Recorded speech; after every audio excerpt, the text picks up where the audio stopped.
శ్రీ మహాగణాధిపతయే నమః, శ్రీమాత్రే నమః. ఆధాన్ ఆధ్యాత్మిక వీక్షకులందరికీ శుభాశీస్సులు.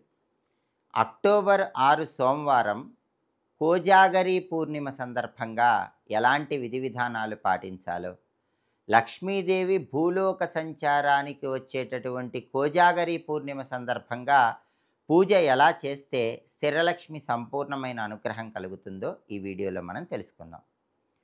ఆశ్వీజ మాసంలో రాత్రిపూట పౌర్ణమి ఉన్న రోజును కోజాగరి పూర్ణిమ అనే పేరుతో పిలుస్తారు.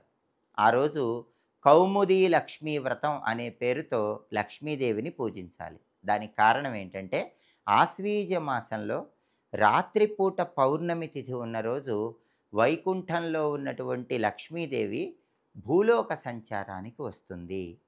అలా భూలోక సంచారానికి వచ్చే శ్రీ మహాలక్ష్మీదేవి ఏ ఇంట్లో అయితే నిద్రపోకుండా కుటుంబంలో సభ్యులు గవ్వల శబ్దం చేస్తూ ఉంటారో ఆ ఇంట్లోకి ప్రవేశించి వాళ్ళందరినీ అనుగ్రహిస్తుందని, ఆ ఇంట్లో సభ్యులందరికీ స్థిరలక్ష్మి అనుగ్రహం వల్ల జీవితం మొత్తం డబ్బుకు లోటు ఉండదని ధర్మశాస్త్ర గ్రంథాలన్నీ తెలియజేస్తున్నాయి.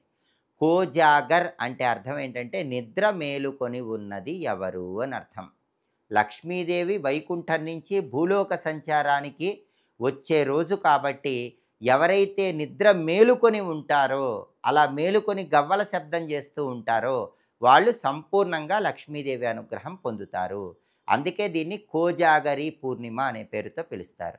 2025 సంవత్సరం రాత్రికి పౌర్ణమి ఉన్నటువంటి ఈ కోజాగరి పూర్ణిమ అక్టోబర్ 6వ తేదీ సోమవారం వచ్చింది. కాబట్టి ఆ రోజు అందరూ కూడా కౌముది లక్ష్మీ వ్రతం అనే పేరుతో లక్ష్మీదేవిని ప్రత్యేకంగా పూజించాలి.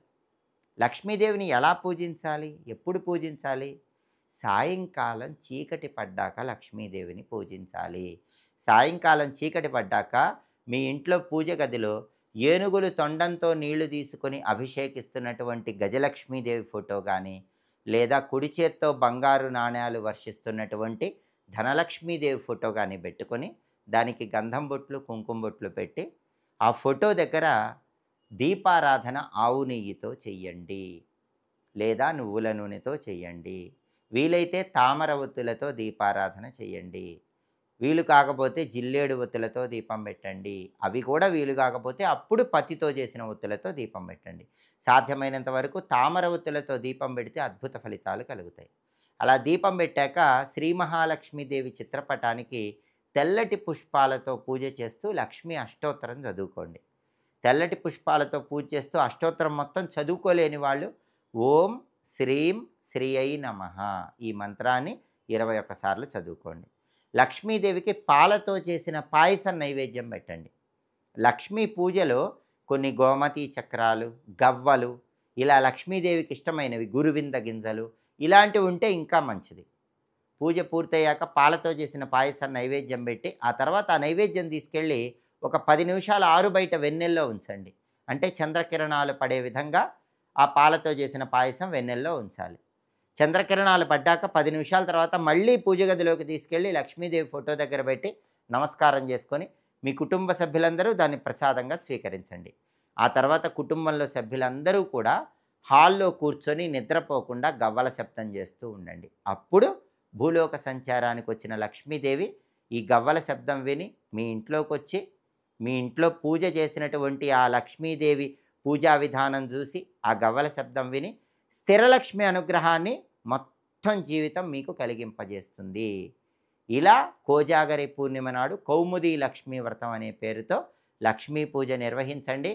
భూలోక సంచారానికి వచ్చే శ్రీ మహాలక్ష్మీదేవి సంపూర్ణమైన అనుగ్రహానికి ప్రతి ఒక్కరూ సులభంగా పాత్రలు కండి. అలాగే తీవ్రమైన దారిద్ర్య బాధలు ఉన్నవాళ్ళు, తీవ్రమైన ఆర్థిక ఇబ్బందులు ఉన్నవాళ్ళు, డబ్బు నిలబడక ఖర్చయిపోతున్న వాళ్ళు ఈ కోజాగరి పూర్ణిమ రోజు గవ్వల శబ్దం చేస్తూ ఇంట్లో కనకధారా స్తోత్రం చాంటింగ్ పెట్టండి.